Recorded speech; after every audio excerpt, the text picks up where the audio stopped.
Welcome to 1202, the Human Factors Podcast. The podcast that covers all things about humans, technology, and particularly the bit in between.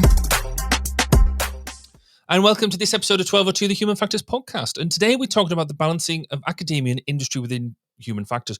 But before I introduce today's guest, I really want to remind everybody about the growing number of Human Factors podcasts on the circuit. It's brilliant to see such growth, considering 5 years ago, I think there was two of us on the circuit, as it were, and now they're coming out of everywhere. So just as a quick rundown, for those of you not aware, then the Human Factors Minute, produced by the Human Factors cast team, is now publicly available. So you can go and listen to that, and that's that supposedly 1 minute chunks of human factors goodness thrown at you. I don't think any of them are under 1 minute, but we won't hold that against it. It's still a good tagline. Fran Ives has completed the first series of All Systems Ergo, a podcast looking at the medical domain. Brilliant produced, well worth a listen. And we've been reposting her episodes on the social media, but they're all over her Twitter account. Go and have a listen to them. They've got some really, really cool interviews. The Pulse is a new CIHF fortnightly look behind the scenes with Ben Peachy and myself. Ben is the CEO of the Institute. And we've been doing what was supposed to be a 1 to 5 minute burst of what goes on behind the scenes of the Institute. Actually, what it's working out is, I think the smallest we've got is about 30 minutes. So we get the right idea. We're trying to shorten and making it really punchy. But equally, there's loads of good and interesting stuff there. Safe and Effective is another medical human factors podcast by Heidi Mesrad, and actually produced by our very own Nick Rome. And that is from across the pond and looking at the use of human factors within the medical domain. And then another new one is HFE Hub, produced by the Human Factors and Ergonomics Society of Australia. And so they're using that as a hub for, again, educating and sharing the word about human factors. So there is now a whole range of human factors podcasts for you to go, and different personalities to go and engage with.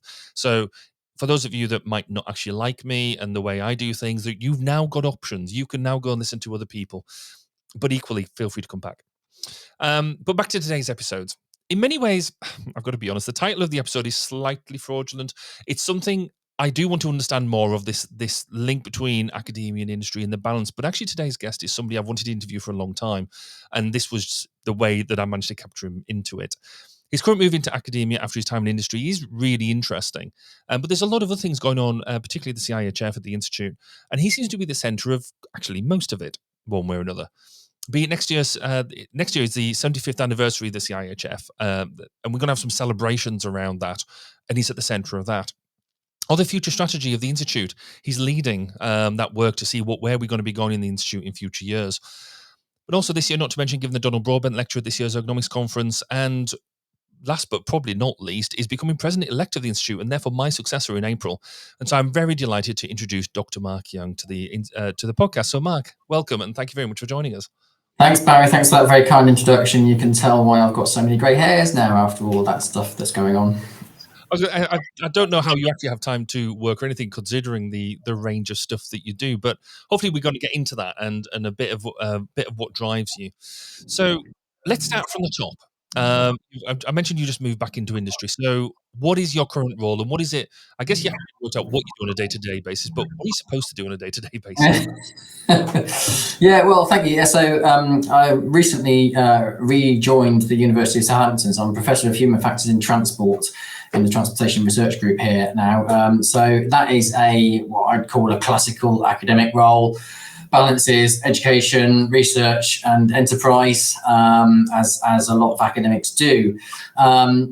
I haven't been here long enough really to sort of get my teeth into much yet, especially with it being summer at uni, which is, a lot of people think that's a quiet time. Actually, that's the time when academics tend to catch up on their research proposals, their publications, and what have you. And of course, there are still master's students that carry on at the university through the summer. But of course, as I'm relatively new, I haven't actually been allocated many of those either yet. But there's a great team here, fantastic team already of human factors specialists doing some great research. There's, in the wider group, there's engineers, there's transport specialists. They work across all modes of transport. Some amazing facilities here at the uni, both within our group in transport, so driving simulator, instrumented bicycle simulator, instrumented vehicle, loads of stuff going on and loads of opportunities. As I say, haven't got much stuff going myself yet, but trying to get proposals in, build on the contacts that I've got from industry and get new work going, get some papers out, and hopefully get into some teaching as well going forward. Very much looking forward to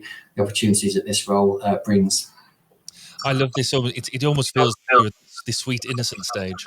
I think we need to come back in maybe 12, 18 months time just to see. Shiny and happy, but I'm sure it'll rub off after a while. But no, honestly, it's great. And I mean, I started, I know I'm going to talk about my career, but I started out here. So it's almost like coming sort of full circle in my career. The university's familiar but different, as I think probably I am to it.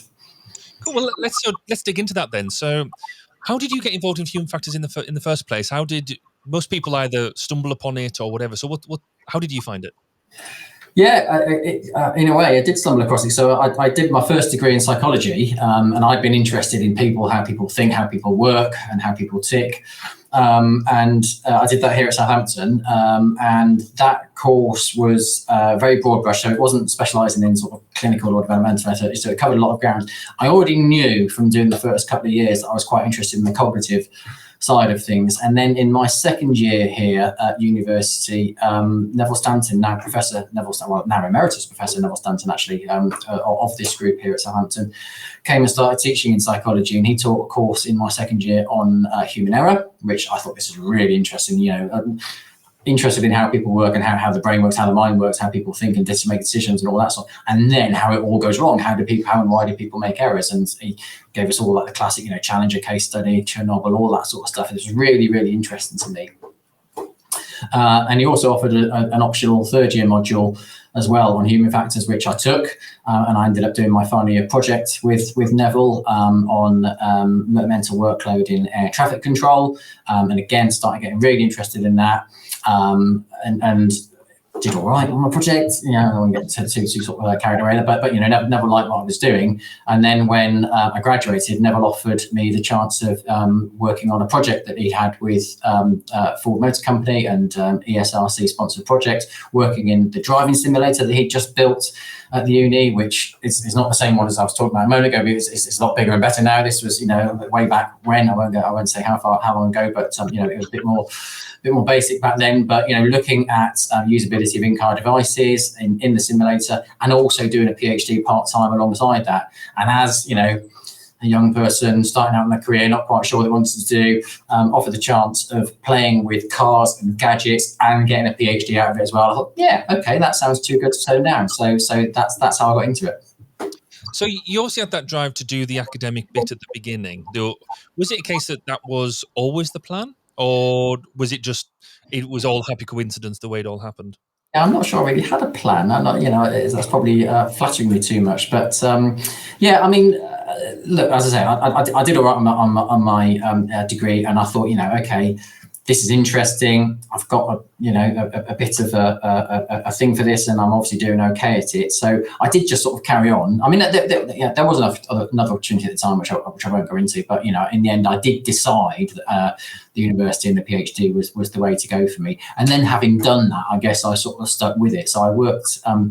I did that project. That project came to an end. Then we got another project because I hadn't finished my PhD at that point, looking at adaptive cruise control. Again, in driving simulator, we did some on-road stuff with that as well. So actually, that was with Jaguar, and they gave us a Jaguar XKR to take out on the roads and test for a couple of weeks. And again, young researcher taking a Jag out on the roads of Hampshire. I quite like this. This is all right. All in the name of science, obviously. Carried on doing that, and when that came to an end, I was just about finishing my PhD as well. And by that time, Neville had got a chair at Brunel University. And again, once I'd got my PhD, so I finished my PhD at Southampton, but then he offered to give me a fellowship up at Brunel as well. And I stayed on with him doing that for a couple of years.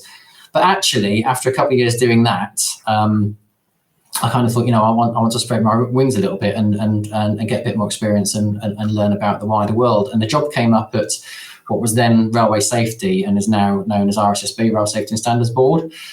And I thought, okay, this is human factors specialist position in the team there. It was a fledgling team at the time. It's quite big now, and they do really good stuff, and they've done really well. But there's only a few of us at that time. So I got offered that position, and I thought, okay, I'll get in. do a new domain, learn a bit about the railway, chance to apply this stuff, actually make a difference, and apply this expertise in rail safety. Did that for a couple of years, and then another opportunity came along. I got a Royal Society fellowship to work at the University of New South Wales in Australia. And again, that was awesome. Yeah, far too good to turn down. So I worked in the Department of Aviation out there for 6 months. Just working on trying to extend some of my PhD research, looking at mental workload, looking at automation, but in aviation now rather than in driving. Had a fantastic time out there. I spent a bit of time traveling while we were there as well. And then I guess out there decided, actually, you know what, as much as getting the industry experience was good, I actually quite liked researching again. And when I came back from Australia, I did go back to Brunel University and settled in, I guess, as an academic. Started working my way up the career track. I started as a lecturer, started working my way up the career track.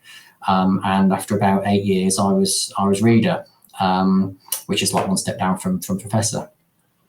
And then again, it wasn't really by design. I mean, I was again progressing up the career track, doing okay. But then the job came up at the Rail Accident Investigation Branch. They advertised sort of late 2011 for a human factors person to come in and do accident investigations. And that kind of career, something I'd always had my eye on. I mean, going back to that module that Neville taught, human error, all that stuff about accidents, disasters, always been really interested in that. And almost to the point of logging accident reports and picking out the human factors stuff in them, almost hobbyist. That sounds a bit grim, doesn't it? It sounds a bit sort of morbid fascination, but I think probably a lot of us do that in this discipline. So when that came up, and I'd always thought, that's a fascinating job, but I always figured that there was not really a viable way in for somebody like me, because they always tended to employ engineers. For the air accidents branch, that I'd looked at before, they'd always employed pilots and engineers and what have you. So when Rail were advertising for human factors, I thought, okay, I'll give that a go. Mm-hmm.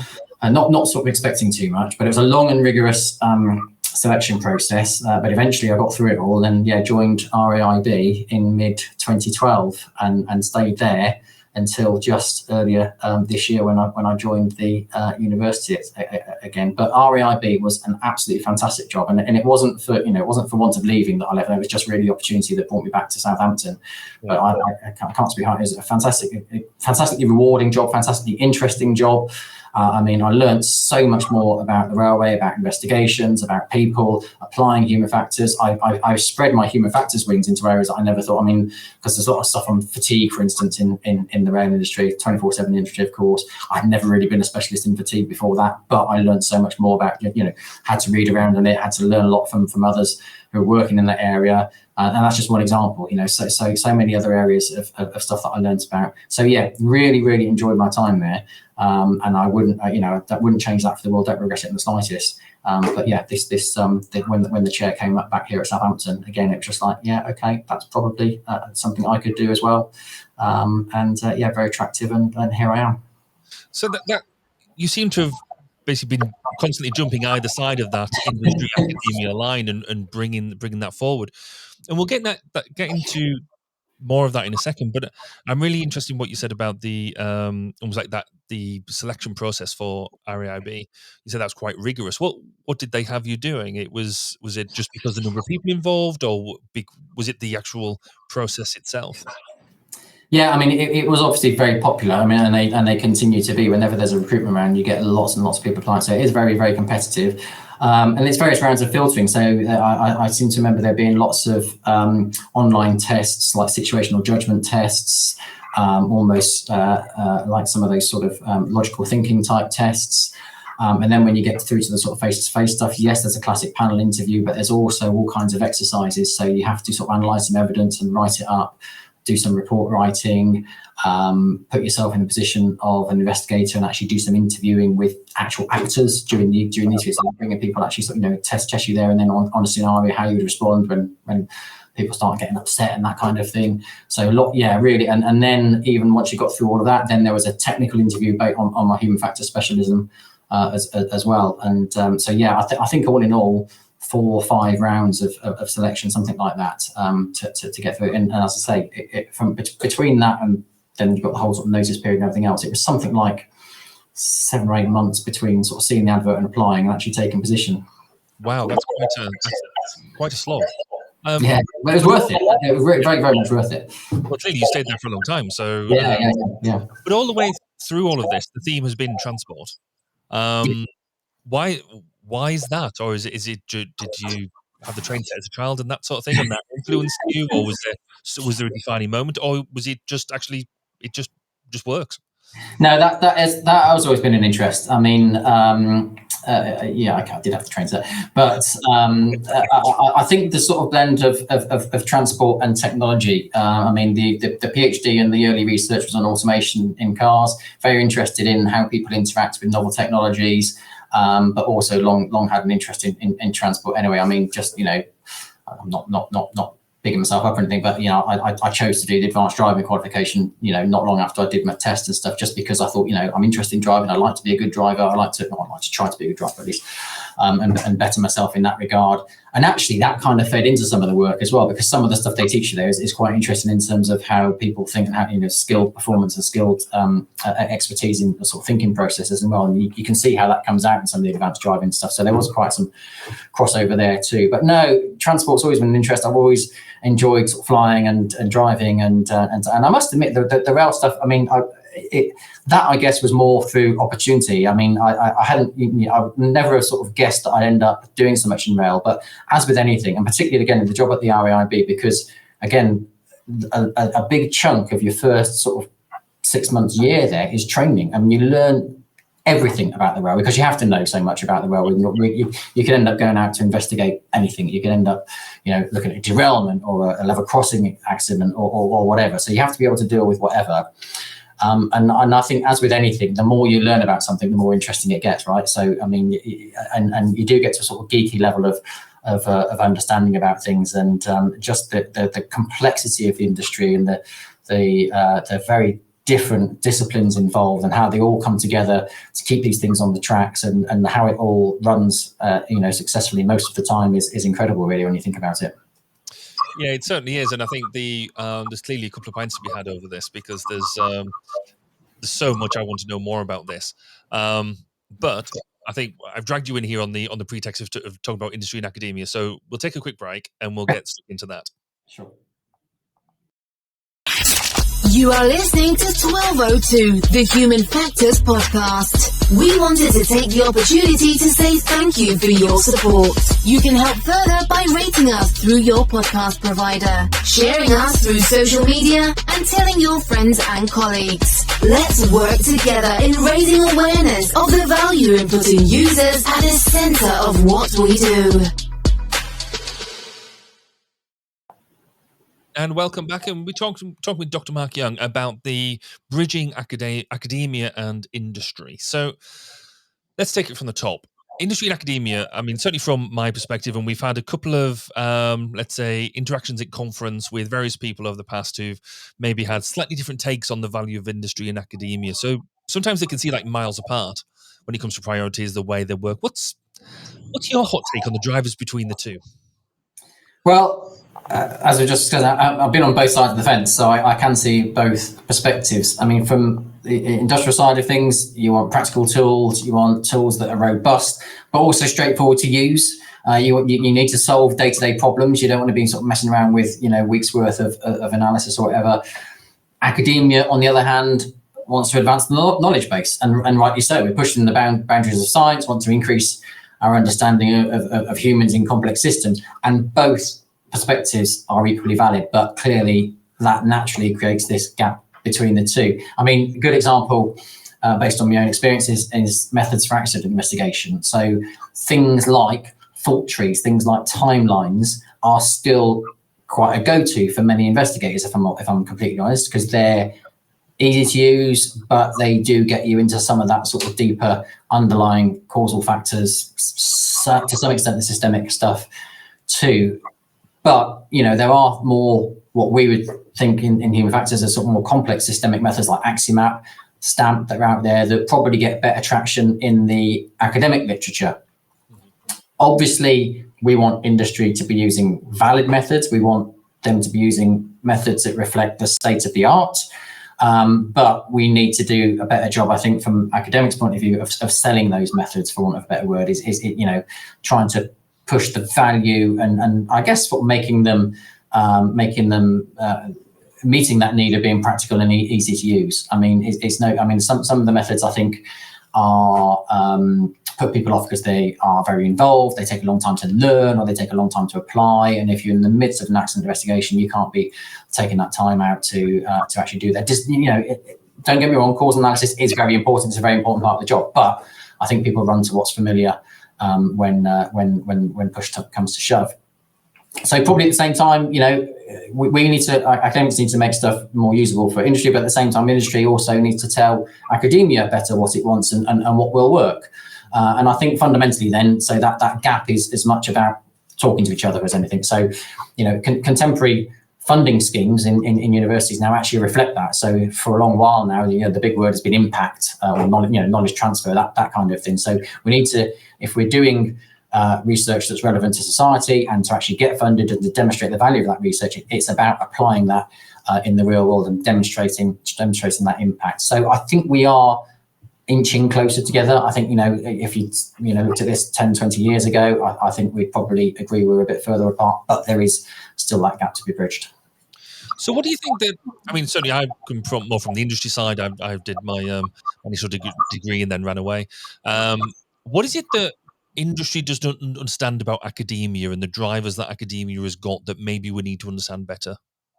I don't think it's a lack of understanding. I think it's just different priorities, as I was just saying, really. I'll speak from the academic side now. So, the academic currency is publishing papers effectively. You can't just publish papers by reapplying an existing method to a new problem. That's more like consultancy. That doesn't advance our understanding, as it were. But where those new methods do emerge and where people are developing things, then they need to be fit for purpose in the applied world. I don't think it's probably too cynical to sort of say that, some methods are, developed for their own sake. It's almost like, I need to write a paper, I need to, get this stuff out there, so I'm going to develop a method to fit. And that's how we end up with a proliferation of methods in the world that, new project, new research, new method, and then we just end up with hundreds of these things out there. So I think fitness for purpose, distilling what we've got, and maybe to some extent we're all just victims of the complexity of the modern systems that we work in. HF is all about complex socio-technical systems these days, and the complex word is what it's all about. Trying to distill that complexity into some bite-sized solution or method, it's never going to be easy. They are complex by their nature. So I guess, okay, they've flipped that on its head then. What is it that academia doesn't necessarily understand about industry? Because I'm guessing a lot of people coming through, almost like the way that you described your early career, you came through bachelor's, then you went on and did your PhD, and so not really that much contact with industry at that point. What have you learned now about being in industry that academia would benefit from knowing about? Yeah, I think it's really good. Again, it's the realities of the real world. So that's tautology, but the practicalities of the real world.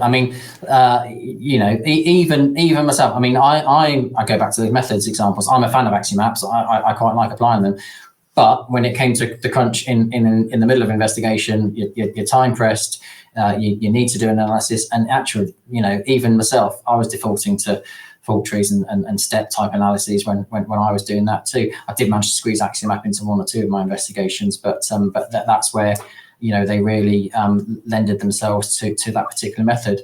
I think it is about understanding the constraints, and to a large extent, it's about the availability of what academics would call data, practitioners or investigators would call evidence. It's largely the same thing, so trying to fit that evidence, trying to fit that data to the method, because to some extent, and again, I'm still got my exemplar mindset on the accident investigation methods, it is horses for courses. I do think that some things do lend themselves to the simpler analyses, and some things may be more to the more complex analyses. So it's about that sort of trying to meet in the middle about what's fit for purpose, what applies in this particular scenario. But yeah, absolutely seeing those constraints of the real world and how they then affect the usability, the utility of that method. Go back to some of my early work with Neville actually, and we're trying to continue to do some of this now, even with some of these investigation methods. We looked at the validity of human factors methods. That was about more sort of usability than accident investigation, but the validity,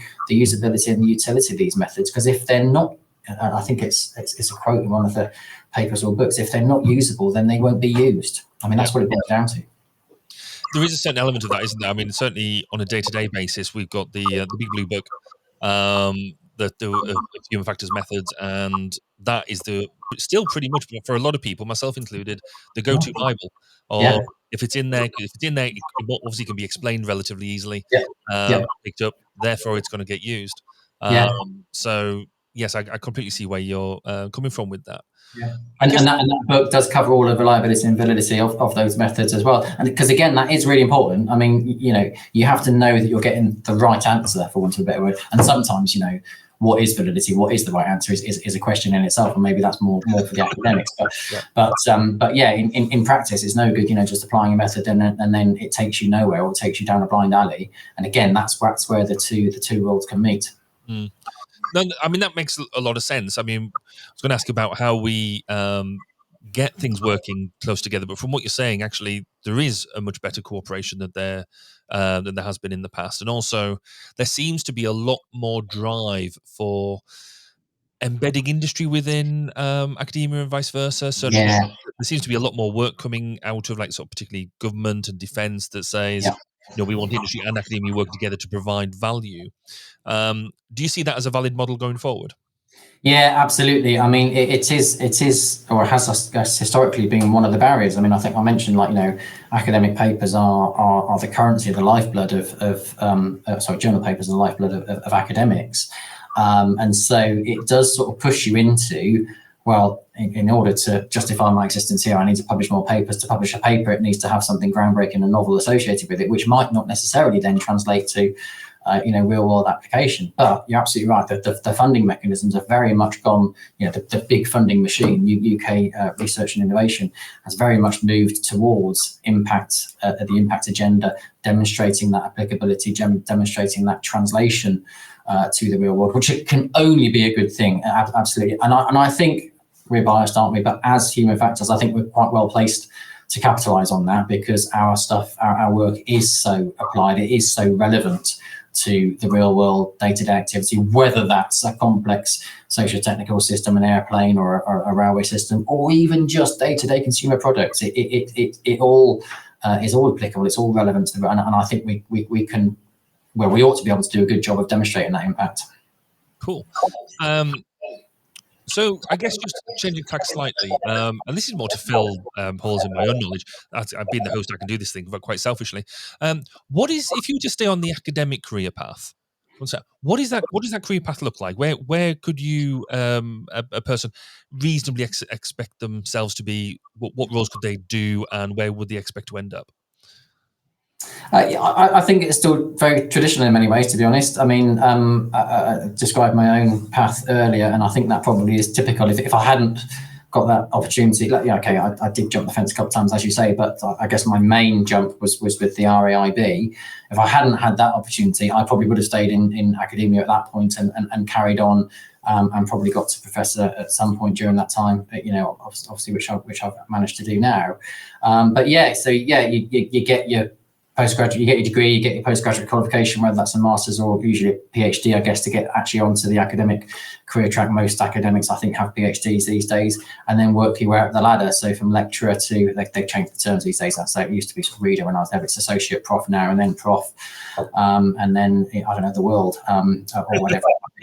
And as I say, you get measured against research funding coming in and publications going out. But at the end of the day, I think, it's easy to lose sight. Education is still the lifeblood of the university. So teaching is still a very important part of it, bringing in students. And I've come to the position now where, I've realised the importance of that as well, and breeding the next generation of human factors specialists, bringing those through the pipeline, and ensuring the discipline continues to be healthy and thrives going forward. Cool. So if we come back again in, say, a year's time, or a couple of years' time, or you've a period of time. What do you hope to have achieved? And this is what, obviously, now this is going to go public, so you're going to be held to account. Yeah. What do you hope to achieve for this, both for yourself and Yes. for the wider community? Yeah, well, I just alluded to it, really, didn't I? I mean, I've got to the stage in my career now where I'm worrying about the next generation rather than my own sort of selfish ambitions. We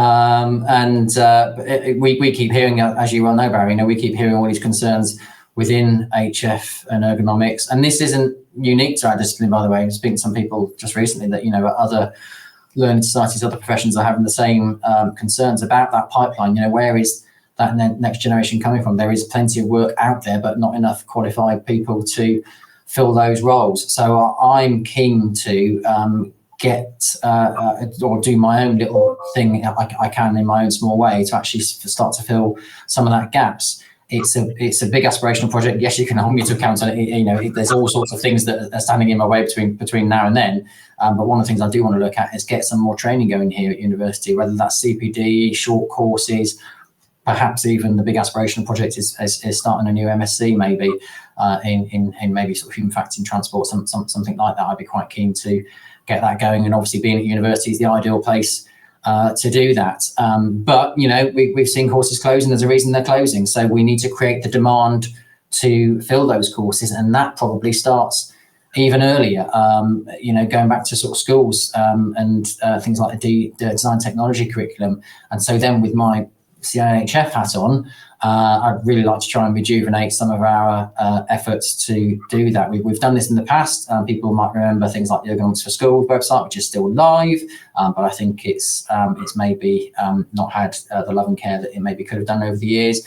There was a project a few years back called Design for Real People project, led by Rachel Benedict at UCL, and that was a really successful effort to get ergonomics onto the DT curriculum, which it had a real impact there again. But again, I don't think maybe we exploited that well enough as a discipline, as an institute, and I think we could maybe go back to some of those kinds of projects and reinvigorate and try to really push that desire at school. Because I think you said yourself, nobody sort of grows up. People are like, I want to be a pilot, I want to be an astronaut, I want to be a footballer. Nobody grows up saying, I want to be a human factors specialist, do they? It's a very sort of niche topic, and probably not many people have actually heard of it. So we can but we all love it, don't we? I mean, inside the discipline, it's exciting. It provides all sorts of opportunities. There's so many different things you can do with it, so many places you can work, so many industries and applications that I think it's too good to keep to ourselves. So I'd really like to share that around. You mentioned the 75th anniversary next year, and that's all part and parcel of that as well. You could easily see it as a vanity project, but actually it's about raising that awareness, engaging the wider world with what we do, with the enjoyment, with the excitement of this wonderful thing that we call human factors, not just schools, but non-specialists, policy professionals, all sorts of people. And so if we can do that through the anniversary activities, through the exhibition, and infuse those audiences with not just, it's not just a historical retrospective where we've been, but also where we're going. That's really cool. And the last thing I mentioned in your introduction was you're now president-elect as well. So you're either a glutton for punishment, or you've got, which could possibly be true, but you've also got a bit of ambition there as well about where you want to see the institute going. So what is it that you think that you want to achieve as president of the CIHF when you take on the mantle next year? Yeah, exactly that. Really, I mean, I've always seen the institute as my professional home, and I decided a long time ago I don't have any other memberships. We were just talking about this in a separate meeting earlier today, actually.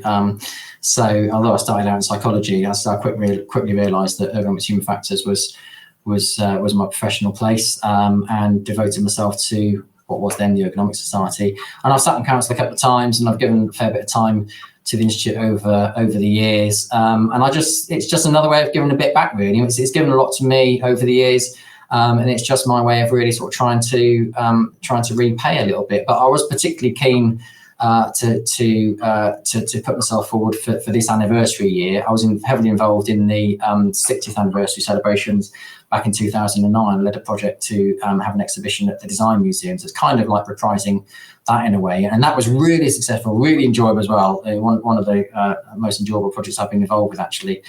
So if we can recapture any of that as part of next year's celebrations, but it is really, like I say, it's less about the exhibition, it's less about the fun of fact. Well, it is fun, I'm not going to lie, it is going to be fun, but it's less about that. It's more about creating that platform to really put ergonomics human factors out there into the wider world. I've always had this thing for public engagement with human factors, because all those reasons I've said already, it is, I think, a really fun place to be. I think more people should know about it. People are affected by human factors every single day of their lives. It doesn't matter who you are or what you do, whatever you touch has some human factors involvement in it. And I think if people had just a tiny bit more engagement with that, I think they'd come to it. I mean, one of the things I've always thought, for instance, is there's too many times when people make a mistake with a product, or they can't use it, whatever, and they tend to blame themselves. It's like, oh, I'm so rubbish, I can't use computers. No, it's the design of that system. Go back into it. And I think if more people were aware of that, they'd start feeding that stuff back and say, actually, no, I can't use this because it's not usable. It's not me, it's you. And feed that stuff back up, and consumer power, all that sort of stuff. We get stuff start trickling back down from the top. We create more demand for HF. It's a virtuous circle. And I think that's an ideal place to end this segment of the chat. We're going to take a quick break, and then we'll be back with the final three questions. Just before Barry gets to the final three, my name's Nick Rome. Let me tell you about this. Technology in our world is evolving at a phenomenal pace, and keeping up with what that means in the human factors world can be challenging. That's where Human Factors Cast comes in. Human Factors Cast is a weekly podcast that highlights and breaks down stories that are chosen by you, the Human Factors community. New York State is giving out hundreds of robots as companions for the elderly. Buttons in cars are safer and quicker to use than touchscreen. A prototype just achieved a major milestone that actually fits the description of a flying car. The show provides perspective based on experiences from different domains and different industries. We even cover some of the hottest conferences in the field. On this episode, we're recapping EHF, Ergonomics and Human Factors Conference, Neuroergonomics Conference, Human Factors and Ergonomics Society, UXPA International. Join me, Nick Rome. And me, Barry Kirby. Every Friday morning when Human Factors Cast drops on YouTube and your favorite podcast directory. And remember, it depends. And now I'm going to send it back over to Barry for the final three. Still makes me laugh every time I look at that.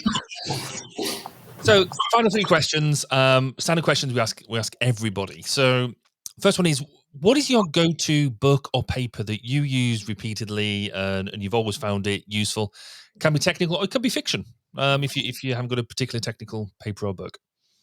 Now I'll stick to the technical. I mean, there's so many, to be honest. I guess even going back to like my undergraduate days, I've got a couple of very well thumbed copies of Chris Wickens's textbook on my shelf. Introduction to Human Factors Engineering. That's always a very good resource, and I recommend it to students still. Much of my research has been in automation, as I mentioned earlier. So Lisanne Bainbridge's classic Ironies of Automation paper from 1983, 40 years ago, but that still pops up in my references list, and I think it is still relevant. I think the points are still relevant. And by the way, she has done other good papers, and they're all very good. And I recommend people are very familiar with the Ironies paper, but a couple of other good ones are the Cognitive in Cognitive Ergonomics. That's right, because it's very well written as well. And another one on Forgotten Alternatives in Skill and Workload. That's also very good. And for those sort of outside sort of the discipline, like engineers and stuff, trying to get into it and look for a good introduction, I also recommend Kim Vicenzi's The Human Factor, which I think is very good. Cool. If you could go back in time and pick a time that whatever suits you, what advice would you give your younger self? Career-wise, or... I mean, look, I'm pretty happy with the way my career's turned out. I can't have any complaints. I mean, I guess if anything, I've always been fairly anxious about making a move in the first place, or making any sort of changes, because I've always been lucky enough to be in good places already and enjoying what I'm doing. a bit like the move from REIB to, like I said, it was a fantastic job, and I had nothing absolutely against that, and I really enjoyed doing it, and was a bit like, oh, should I move? But things always work out for the best. So I guess I would say trust your gut, go with it. Life's about change, it's about experience, it's about learning. We don't do any of that by standing still. So now fast forward a bit, or a lot, you maybe flip-flop between industry and academia a little bit more. What would you like to be remembered for when you retire? If I'm remembered for anything, I'll be happy, to be honest. We all want to make our mark on the world, don't we? And I think very few of us are going to be in that position to come up with that life-changing theory or product or solution. So I would just be happy if I know that I haven't wasted these fine opportunities that I've been given in my life. So if my contributions to the world and to the discipline have helped in any small way, then I'll be happy. Fantastic. Mark, thank you very much for spending the time to talk to us today. Really appreciate it, and really appreciate your insights and your enthusiasm. If people want to get in touch with you to talk more, what's the best way of them doing that? You can Google Mark Young Southampton. You'll find me on the Southampton University web pages now. So my email and contact details are all on there. I'm also on LinkedIn as Mark S. Young. I think it is on LinkedIn with the handle there. So perfect. I encourage everybody to flood your inbox with appropriate questions. Thank you, Mark, and thank you very much for your time. Really appreciate it. And thank you all for listening and watching if you're consuming this via YouTube or whatever medium I managed to get this out on as well. Do like and comment and share and ask your questions and give us your thoughts and opinions and feedback. And we will see you all on the next episode. Thank you very much. Thank you for listening to 1202, the Human Factors Podcast. Please do get in touch with your thoughts, questions, and comments. You can contact us on social media such as Twitter, LinkedIn, and Facebook at 1202 Podcast. See you next time. And remember, it's more than just common sense.